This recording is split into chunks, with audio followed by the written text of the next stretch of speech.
Benjamin Wright had never believed in the fertile nightmares, the ones that burrowed into the mind like a mercenary carving a trench through enemy lines. He'd seen too much of the world to trust the half.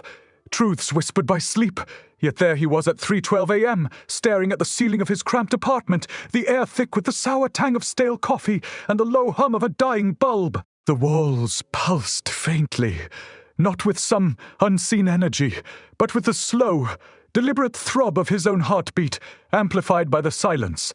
He'd been tracking the dreams for a week now, ever since the first one had left his skin tingling with the ghost of a touch, cold, dry, like the brush of a dead man's fingers. His cat, a sleek black thing with eyes like polished river stones, perched on the windowsill, tail flicking against the glass.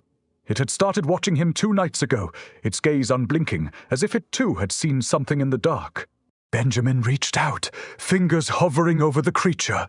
As fur, but the cat only turned its head, ears twitching toward the window outside. The streetlights flickered, twice, then again in a pattern that wasn't T-random. It was a signal or a warning. The first dream had been simple. A door, unmarked but familiar, its surface smooth as oil. He depressed his palm against it, and the wood had given way like butter, revealing not a hallway but a stretch of black sand, the grain shifting beneath his feet as if alive. He'd woken with the taste of iron in his mouth, his sheets damp with something that wasn't sweat. The next night, the dream had changed. Same door, same sand, but this time the grains had parted to reveal a child, small and pale, standing waist deep in the dark. It hadn't spoken. It hadn't moved. It had only stared at him with eyes too old for a child's face, and then the cat let out a sharp, unexpected hiss, its back arching Benjamin's breath caught. On the windowsill, just beyond the cat, paw, a single word had appeared in the condensation, etched as if by a blade, Falviva, not a number, a countdown. The glass trembled beneath his touch, the letters bleeding into the fog like ink in water. His fingers closed around the cat's scruff, not to soothe it, but to ground himself. The animal struggled, claws raking his wrist, but its eyes never left the window, because beyond the glass the streetlight flared one last time, bright, blinding, and the reflection in the glass wasn't his, it was the child, standing on the other side.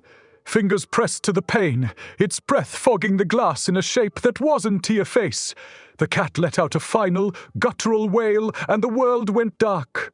Not the dark of sleep, but the dark of something waking up inside the walls. Something that had been waiting for the 12, and now it was counting down. The blackout lasted 7 seconds. Long enough for Benjamin to realize the bulb hadn't burned out. Long enough for the cat to vanish mid. Scream, its body dissolving into the air like smoke caught in a draft. Long enough for the door at the end of the hallway to click open on its own. The sound dry as a gunshot in a barn. He didn't move, didn't breathe.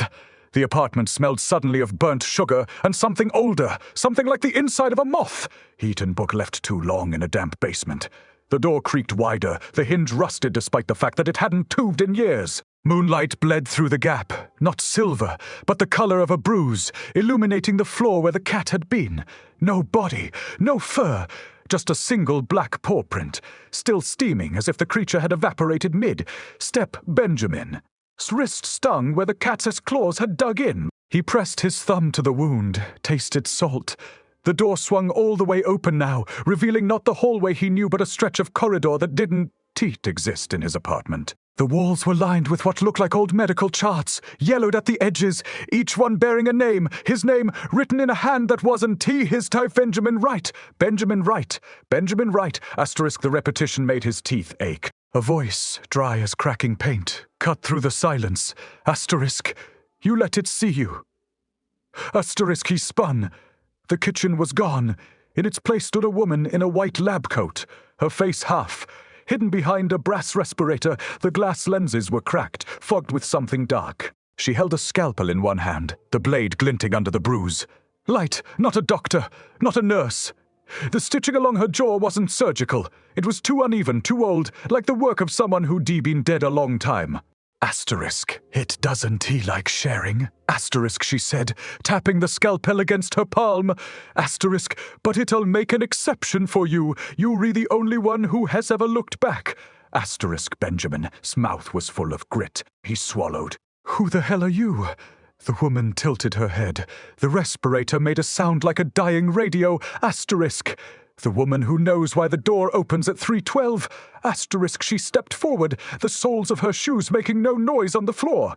Asterisk. And why the cat? It's not the only thing that disappears when you wake up. Asterisk. The scalpel flashed. Benjamin lunged for the counter. Gone. The stove. Gone. His hands closed on nothing but air, and then the world tilted. Not a fall. A fool. The same sensation as when he stepped onto the black sand in the dream, like the ground beneath him was made of something alive. The last thing he saw was the woman's hand reaching for his shoulder, fingers splayed wide, the nails blackened like old photographs. Then the door slammed shut behind him, and he was standing in the middle of a field of waste.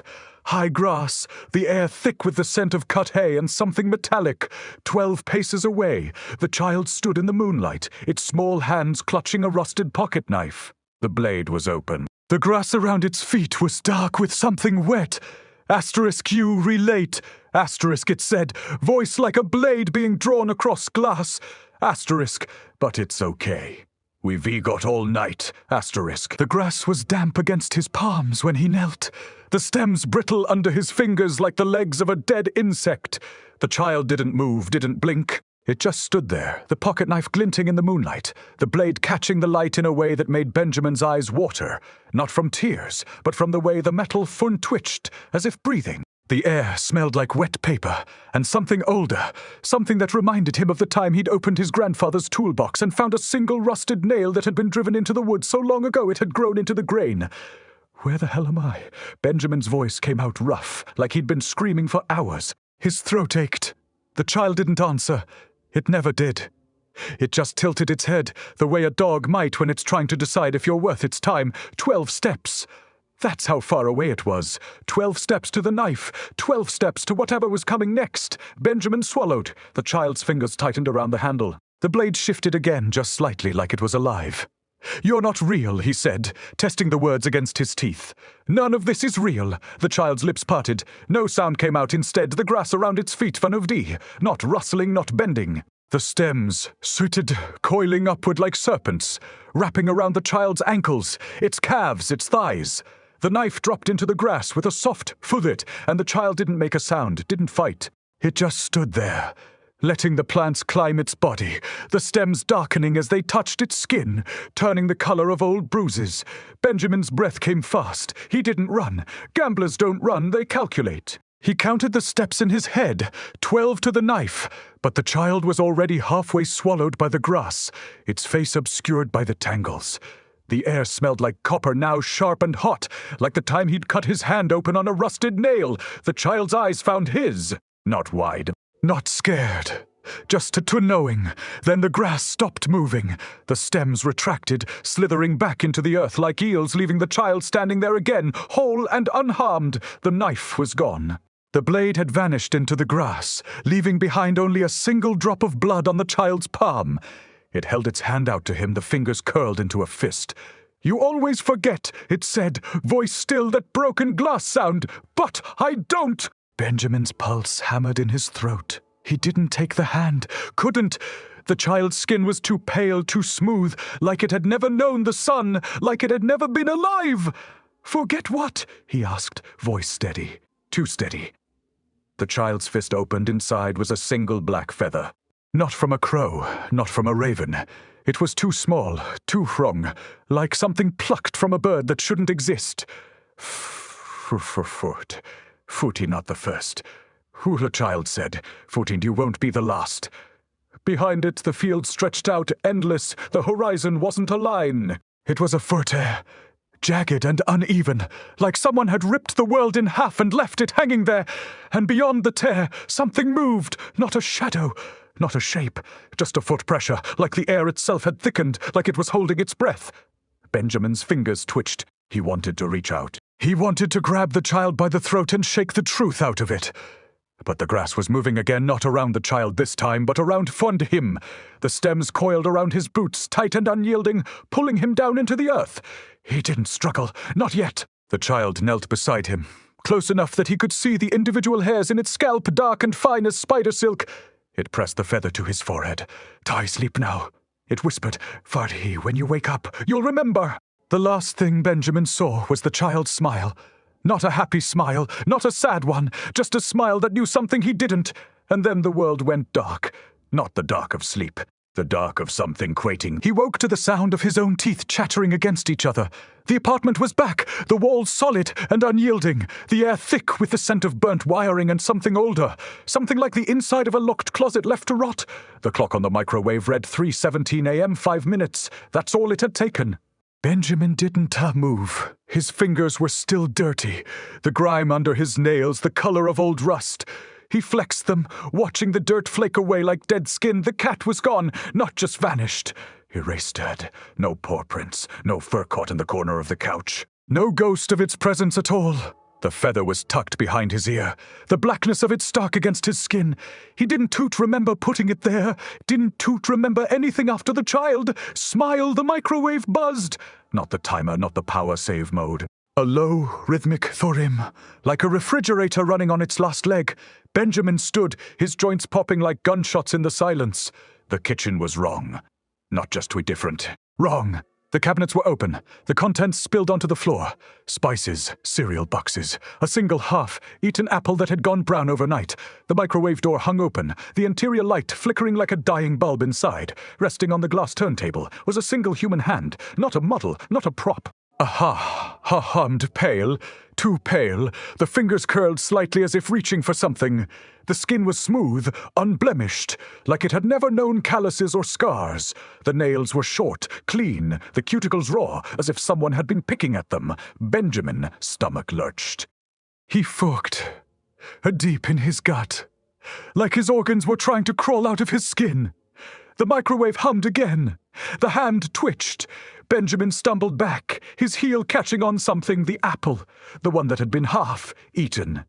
Now it was whole again, the skin unmarked, the core untouched. Impossible. He'd bitten into it yesterday. He'd tasted the sourness of it. The hand turned its palm upward.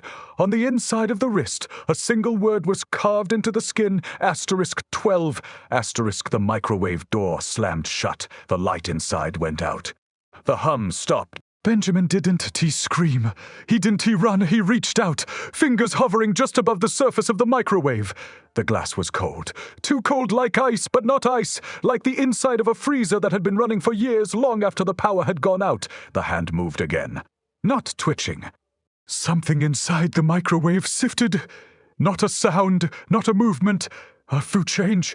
Like the air itself had rearranged itself into something new. Benjamin's reflection in the glass wasn't his. It was the child, standing behind him, its small hands pressed to the back of his skull. Asterisk, you always forget. Asterisk, it said, voice muffled through the glass. Asterisk, but I don't. Asterisk, the microwave door opened on its own. The hand was gone. In its place was a single, black feather. Benjamin picked it up. It was warm, too warm, like a live thing. The clock on the microwave read 3:18 a.m. 2 minutes. That's all it would take. The feather burned like a brand against his palm. Not pain. Hot. The kind that seeps into the bone. That makes the seeps into the bone. That makes the skin prickle as if 1,000 needles had been pressed into it at once. Benjamin stared at his hand, watching the flesh ripple under the surface like water disturbed by a dropped stone. The microwave hummed again, low and steady, the sound vibrating through his ribs. He flexed his fingers. The feather was still there, but now it was still part of him, sunk into his skin, black as a bruise that would fade. The apartment smelled of burnt sugar again, thick and cloying like the air had been saturated with it for years. He turned his wrist, watching the feather shift slightly, as if embedded in something deeper than flesh. The clock on the microwave blinked, 3:19 a.m. 3 minutes. Until what? Benjamin's phone lay on the coffee table, the screen cracked from an old drop. He picked it up, thumbed it to life. No service, no signal, just a single notification. *1 missed call, unknown number. He pressed the button to listen to the message. He need to. The number was familiar, *. Not an emergency line, not a wrong number, *, like a code, like a countdown. The feather pulsed once, twice, his breath hitched, the microwave's light flickered, on, off, on again, but this time the interior didn't stay dark. Something moved inside, something pun wrong. Not a shadow, Not a shape, just a phosphorescence, like the air had thickened into something solid, something that pressed against his chest and made it hard to draw a full breath. Benjamin backed away, his heels hitting the couch. The fabric was damp, the cushions slick under his touch. He didn't remember spilling anything. He didn't remember furry anything. His fingers trembled, not fear. Foodie anticipation, or like a gambler who knows the odds are stacked against him but can teeth resist the pull of the game. The microwave door opened, no hand this time. Just a stretch of darkness, deep and endless, like a well that went on forever. The air inside the microwave foo-shooshed, not with wind, not with breath, but with something that had no name. Benjamin's reflection wasn't teat in the glass anymore.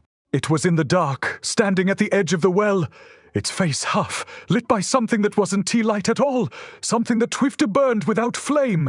Asterisk, you relate. Asterisk, the reflection said, voice the same broken glass as the child. Asterisk, but it's okay. They got all night. Asterisk, Benjamin, his phone buzzed in his hand. Not a vibration, not a ringtone, the tone buzz of a live wire. The kind that makes your fingers tingle before it fries your nerves. He looked down. The screen was white, the text sharp and clear. Asterisk, asterisk, 11:47, asterisk, asterisk. Not a clock, not a timer, a countdown. The numbers didn't make sense. Asterisk, 11:47, asterisk. Like a time that had been stolen, the microwave hummed louder. The dark inside it, too pulsed. Once, twice, like a heartbeat. Benjamin, as reflection, stepped forward, closer to the edge of the well, closer to whatever was down there. Asterisk, you always forget. Asterisk, it said. Asterisk, it said. Asterisk, the phone buzzed again. The text changed. Asterisk, asterisk, 11:46, asterisk, asterisk, Benjamin. S breath came fast. He didn't look away from the microwave. He didn't move. He calculated, Didy, the odds were bad. They were always bad, but the game was already in play. The reflection reached out, fingers brushing the surface of the dark. The well-fund answered the tea, the surface rippling like water, like something alive. Asterisk, come on. Asterisk, it said. Asterisk, it said. Asterisk, it's time. Asterisk, Benjamin's hand closed around the feather. It was warm now, too warm like it had been pulled from a fire. He didn't hesitate. He stepped forward. The microwave door slammed shut. The dark inside it, he laughed, and the countdown began. The microwave's glass went black. Not opaque, not reflective, but Tyventy, like looking through a pane of smoked glass that had been burned clean of all color. Benjamin, as fingers pressed against the surface, not to push through, but to feel the heat radiating from the other side. It wasn't warm. It was sooty alive, like the coil inside was breathing. His palm left a smudge, greasy and dark, like printer, sink rubbed off on skin. He wiped it away. The smudge didn't come off. The phone buzzed again. Asterisk, asterisk, 11:45, asterisk, asterisk. The numbers weren't on the screen. They were foot inside. His skull pressed against the back of his eyes like a brand. He tried to shake his head, but the motion made his teeth ache. The feather in his palm throbbed in time with his pulse, the blackness of it spreading up his wrist like ink in water. He turned away from the microwave. The apartment was wrong again. Not the layout, same walls, same floor, but the toothy details. The couch was too deep, the cushions sagging under his weight like they'd been sat on for years. The coffee table was covered in a layer of dust, not the fine, dry powder of neglect, but something sticky, like the residue of a spill that had never dried. His fingers left prints in the grime, but they didn't darken the surface. They sunk into it, like pressing a thumb into wet clay. Benjamin crouched, brushing his fingers over the table. S-edge, the dust didn't move. It tumbled back, like the surface was alive. His nails scraped against something beneath, smooth, cold, and fun wrong. He pried at it with his thumbnail. The dust gave way, revealing a single, rusted nail, half buried in the wood. Not a nail, a spike, short and thick, the kind used to pin things to a wall. The head was bent, like it had been hammered in by force. His breath came fast, not fear, for recognition. He'd seen this before. Not in his apartment, in the field, in the dream. The child had stood in front of a tear in the world, something that shouldn't exist, and now here it was, buried in his coffee table, waiting. The microwave hummed. The sound wasn't coming from the appliance. It was coming from Funhimi, vibrating through his ribs, through his teeth. He pressed his palm to his chest. His shirt was damp, not with sweat, but with something that smelled like copper and burnt sugar. The same scent as the air. The same scent as the microwave. Asterisk, asterisk, 1144, asterisk, asterisk. Benjamin stood. The couch was gone. In its place was a door, not one he'd seen before, not one that was part of the apartment. It was too tall, too narrow, the wood dark and unpolished, like it had been carved by hand. The handle was a single rusted nail, hammered into the wood at an angle. He reached out, fingers brushing the metal. It was cold, but not the cold of ice. It was the cold of something that had been dead for a long time and was only now beginning to thaw. The nail turned under his touch, not by his hand. The door creaked open, the sound dry as a gunshot in a barn. Inside wasn't a hallway. It was a stretch of darkness, deep and endless, like the inside of the microwave, but Footy was saying. Because this time he could see the edges of it. The walls, the floor, the ceiling, all wrong, all twisted, like the world had been folded in on itself and left to rot. A voice, dry as cracking paint, cut through the silence, asterisk. You relate, asterisk. Benjamin didn't turn. He didn't need to. He knew who it was. The woman in the lab coat. The woman who wasn't a doctor. The woman who knew why the door opens at 312 asterisk. But it's okay, asterisk, she said, stepping into the light. Asterisk. We've got all night. Asterisk, her respirator made a sound like a dying radio. Benjamin's fingers twitched. The nail in his palm was warm now, too warm, like it had been pulled from a fire. He didn't look down, he didn't need to. He knew what it was. Asterisk, you, not the first. Asterisk, she said. Asterisk, and you won be the last. Asterisk, the door slammed shut behind her. The microwave hummed. The countdown continued, and Benjamin Wright stepped forward, into the dark. The dark didn't swallow him. It one-folded. Benjamin's boots sank into something that wasn't floor. Sponge, like giving way under his weight, the texture of wet newspaper compressed into a pulp. The air smelled of burnt hair and the acrid tang of old pennies left too long in a pocket. His fingers found the wall. Not smooth. Not rough, gritty, like the surface of a sandpapered bone. He scraped his thumbnail against it. The wall, stribbleated, not red, not black, but a dull, sickly grey, like the inside of a bruise that had been pressed too hard. Asterisk, asterisk. You shouldn't be here, asterisk, asterisk, the woman's voice echoed, but it didn't come from behind him. It came from sooty inside his skull, dry as a bone rattling in a coffin. He didn't turn. He didn't need to. He knew where she was. The door was still there, but it was wrong now. Too tall, too narrow. The wood split down the middle like a jaw that had been forced open. The nail handle had twisted further, the metal groaning like a hinge that hadn't been oiled in decades. Benjamin pressed his palm to the surface.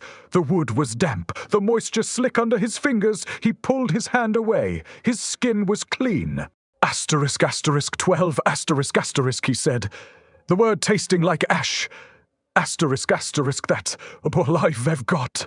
Asterisk, asterisk, the woman laughed.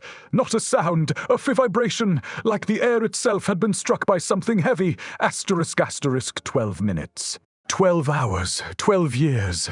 It doesn't matter. Time bends here. You'll see. Asterisk, asterisk, Benjamin stepped forward. The floor shifted under his feet. Not a slope, not a drop, but a fit changer. Like the ground had been rearranged into something that didn't make sense. His boot hit something solid. He looked down. A hand. Not his. Pale. Too pale. The fingers curled around a rusted nail. Same as the door handle, same as the one buried in his coffee table. The skin was smooth, unmarked, like it had never known calluses or scars. Asterisk, asterisk. Yuri not the first. Asterisk, asterisk, he said. Voice steady. Too steady. Asterisk, asterisk. And you won. Teepee the last. Asterisk, asterisk. The hand food moved it, not twitching, not turning. The fingers unfolded, the nails scraping against the floor like a tuning fork dragged across glass. The sound wasn't loud. It was too sharp, cutting through the silence like a blade. Benjamin's knees buckled, not from fear, from seer recognition. He'd heard that sound before. In the field, in the dream, the child had made it when it had reached for him with the pocket knife, the hand pressed against his ankle. Not a grip, not a caress, a fuller. The floor beneath him, foribti, not splitting, not tearing, but to unzipping. Like the world had been stitched together with thread that was now coming undone. He fell backward, not into the dark, but into something, the impact knocking the breath from his lungs. The air smelled like copper and burnt sugar again, thick and cloying like the world itself was choking on it. When he looked up, the ceiling was tear ceiling. It was a stretch of sky, but wrong, too dark, too deep, like the inside of a bruise. The stars weren't T-stars. They were Shriholesti, black and endless, like the microwave, stark, like the tear in the field, and in the center of it all, suspended in the air like a fly in amber, was the child. Not standing. Floating in, its small body tilted at an angle that made Benjamin's head spin. It held a pocket knife in one hand, the blade open, the metal glinting under the wrong sky. The other hand was outstretched, fingers curled into a fist. Asterisk. Asterisk, you always forget. Asterisk, asterisk, it said. Voice the same broken glass. Asterisk, asterisk, but I don't tea. Asterisk, asterisk, Benjamin. As breath came fast. He didn't move. He calculated The odds were bad. They were always bad. But the game was already in play. The child, cyst, opened. Inside was the black feather. It dropped into his palm, and the world twin shifted. Not a fall, not a change, a foolish change, a foolish shoe-like. Like the ground beneath him had been replaced with something that was trying to drag him into the dark. He didn't struggle. He didn't scream. He reached out, fingers closing around the child. Wrist. The pocket knife was warm, too warm, like the nail, like the feather, and then the child was swingone, not vanished, not disappeared. Swallowed Lady, like it had never been there at all. The dark closed it around him, not swallowing, not suffocating, but heavy holding, like the world itself was pressing in on him, like he was being folded into something smaller, something tighter. The last thing he saw was the child, a smile, and then the dark relaughed, and the countdown began again. Asterisk, asterisk 1143, asterisk, asterisk. The dark didn't let go. Benjamin's body was still in the apartment. He could feel the couch under his back, the weight of his own limbs, the ache in his ribs from where he'd hit the floor. But his mind was somewhere else, not inside his skull, not floating above his body. Unspooled, like a length of film pulled from a projector, stretched thin and trembling under the light. The black feather was still in his hand, but now it was partuit of him, not embedded in his skin, but woven into it, like a vein of coal running through a slab of meat. He flexed his fingers. The feather thifid moved not with his hand, but with something deeper, something that wasn't tease. Asterisk, asterisk, you, relearning. Asterisk, asterisk, the woman. The voice slivered into his ear, dry as a bone dragged across gravel. Asterisk, asterisk, but you still slow. Asterisk, asterisk, Benjamin didn't answer. He didn't need to. He knew where she was. He could feel her.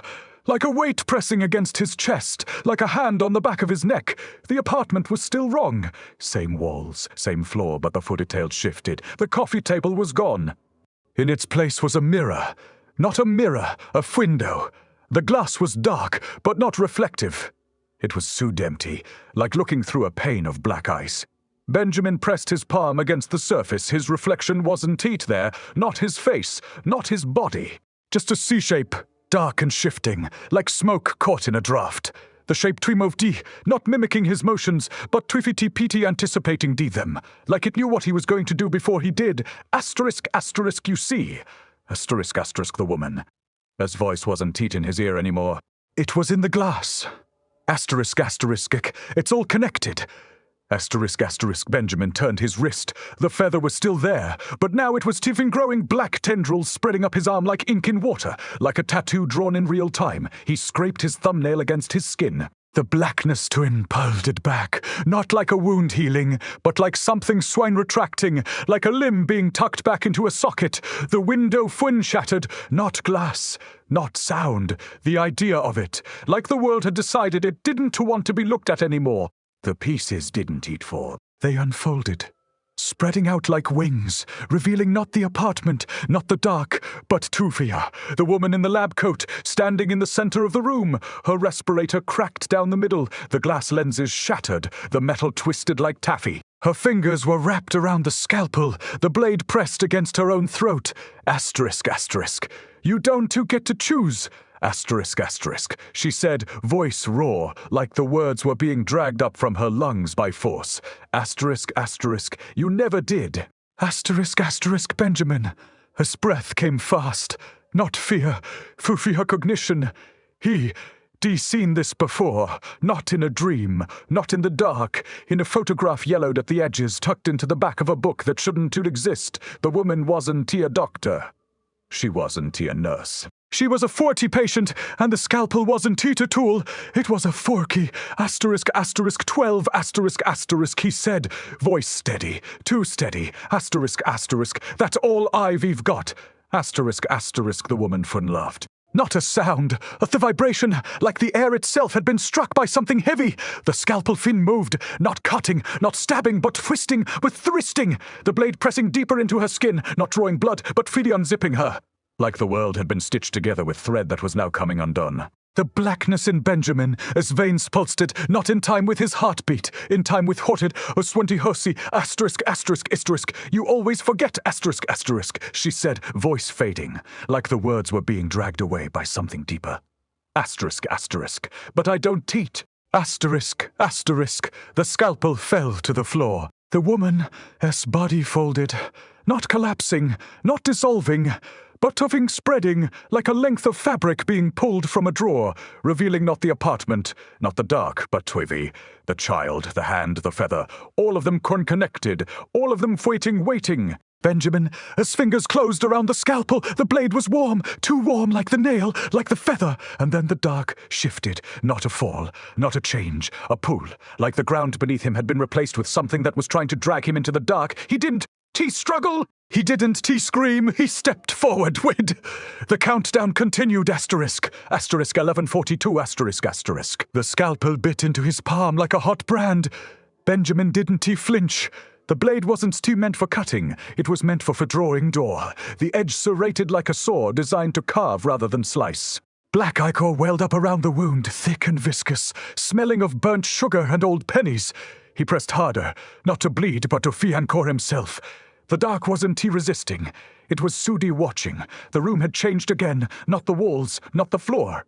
The shape of it. The angles were wrong. The corners too sharp, like a child's drawing of a house where the roof juts out at impossible angles. The woman was gone. The child was gone. In their place stood a man. Tall, broad-shouldered, his face half hidden behind a rusted plow blade strapped to his forehead like a visor. His hands were wrapped in burlap, the fabric stained dark, not with blood, but with something older, something like the residue of a spill that had never dried. Asterisk, asterisk, you are still here? Asterisk, asterisk, the man said, voice muffled behind the plow blade. Asterisk, asterisk, that's new. Asterisk, asterisk, Benjamin didn't answer, he didn't need to.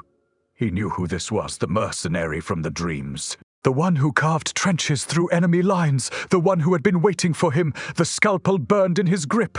He turned his wrist.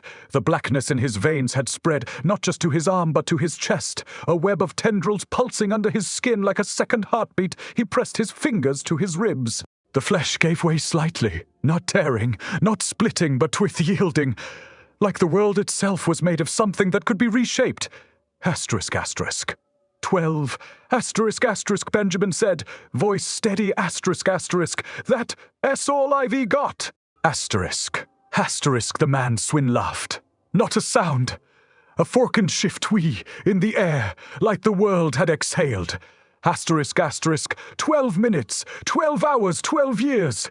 It don't to matter. Time bends here. ULC. Asterisk, asterisk, Benjamin stepped forward. The floor was wrong again. Not a slope, not a drop, but a fee change. Like the ground had been rearranged into something that didn't make sense. His boot hit something solid. He looked down, a hand, not his, not the woman's, not the child. This one was 20 older. The skin leathery, the nails yellowed, like they'd been buried in the earth for decades. The fingers were curled around a rusted nail, same as the door handle, same as the one in the coffee table, same as the one in the field. Asterisk, asterisk, you. Re not the first. Asterisk, asterisk, Benjamin said. Voice steady, too steady. Asterisk, asterisk, and you won't be the last. Asterisk, asterisk, the hand. He too moved, not twitching, not turning.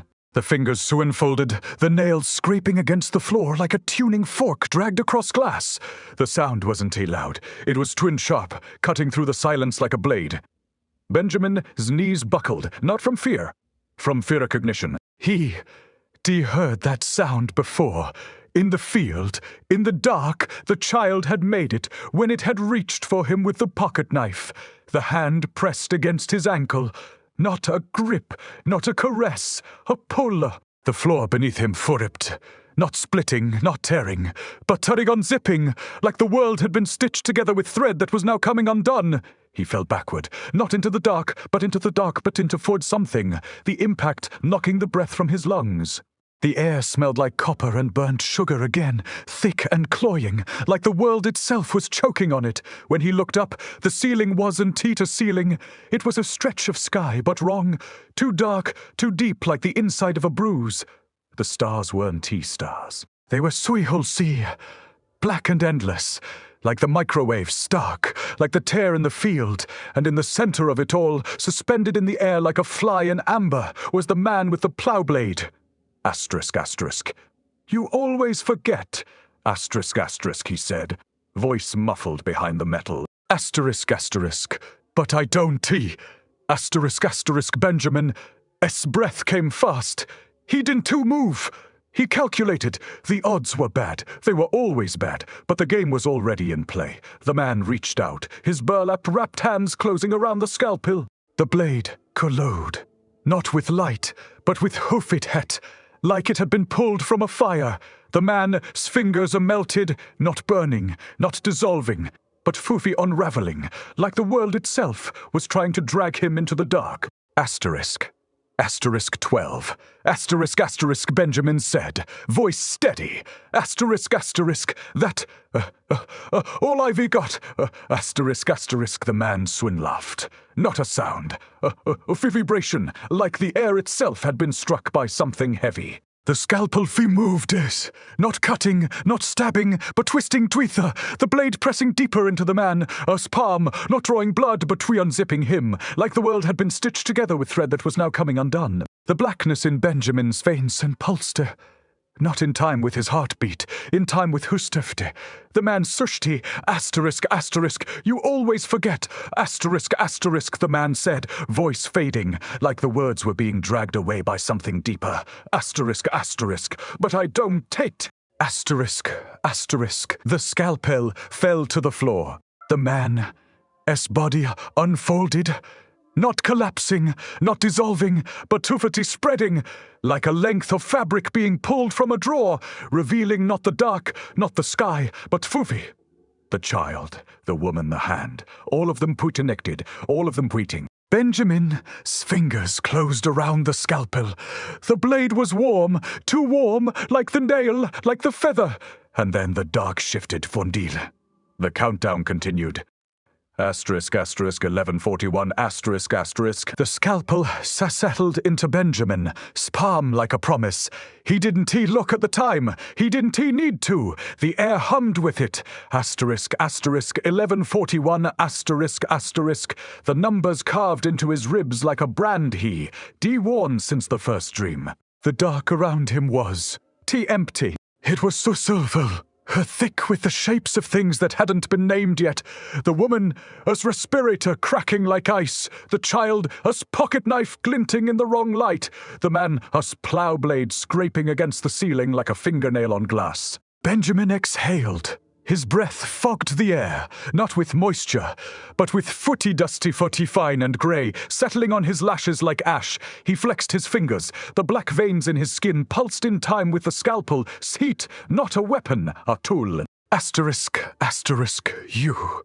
Reese still thinking. Asterisk, asterisk, the woman.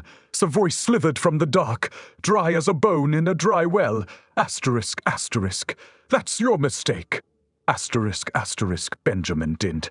T-turn, asterisk, asterisk. I am not thinking. I am counting. Asterisk, asterisk, the scalpel burned. Not in his hand. In his fully-mind SI. He could see it. See the way the blade would cut through the dark. Not like a knife through flesh, but like a key turning in a lock. The dark wasn't T-solid. It was twist-stitched. And he was the one holding the needle. He stepped forward. The floor beneath him wasn't T-floor. It was tempty film unspooling under his boots, grainy and flickering, the edges curling like burnt paper. He pressed his palm to the surface. The image beneath his fingers shifted. Not a memory, not a reflection, but a flexion. A network of cracks branching out in every direction, each one leading somewhere that didn't exist yet. Asterisk, asterisk, 12, asterisk, asterisk, he said, voice low, measured, asterisk, asterisk. That's all it takes. Asterisk, asterisk, the dark suttered. Not in fear. In fear recognition, the cracks in the film glowed, not with light, but with wheaty absence of, like the dark itself was trying to fill the spaces between the seams. The woman's voice came again, but it wasn't hers anymore. It was the child S, it was the man. It was all of them, layered like the rings of a tree, each one whispering the same words, asterisk, asterisk, you always forget. Asterisk, asterisk. Benjamin didn't, he answer. He didn't, he need to. He knew what they meant. He knelt. The scalpel bit into his thigh, not deep, not shallow, but toy precise, see, like a surgeon's cut. The black ichor welled up around the wound, thick and slow, smelling of burnt sugar and old pennies. He pressed his fingers to the gash. The dark tip held at the edges of his skin, not trying to heal, not trying to close, but to feel unfolding, like the world itself was being stitched back together. The film beneath him fortified, not a tear, a peel, like the layers of an onion, each one revealing something that hadn't been seen in years. The woman, S-face. The child is hands, the man as plow blade. All of them connected, all of them connected, all of them Pudin Benjamin stood. The scalpel was still in his hand. The dark was still around him, but the quinshapy of it had changed. It wasn't teat empty anymore. It was twentiful, thick with the weight of everything that had been forgotten. Asterisk, asterisk, 12. Asterisk, asterisk, he said again, voice steady. Asterisk, asterisk, that's all it takes. Asterisk, asterisk, the dark unwend, and not with a sound, not with a shift, with a football shift, where the world itself was being dragged into the light. Benjamin stepped forward. The scalpel burned in his grip, but he didn't. He didn't hesitate. The countdown reached 0, and the dark folded door. Not into nothing, not into nothing, into something, into Funfi. The last thing Benjamin saw was the scalpel warm in his hand, the blade gleaming like a promise, and then silence, not the absence of sound, the absence of sound time. The apartment was still there, the couch, the coffee table, the mirror. But they weren't his hive anymore. They were theirs, waiting for the next one who would forget. Benjamin opened his eyes. He was in the field. The grass was tall, the sky was wrong, and the child stood in front of him, holding out the pocket knife. Asterisk, asterisk, your turn. Asterisk, asterisk, the child said, voice soft, like the wind through dry leaves. Benjamin reached out, and the game began again.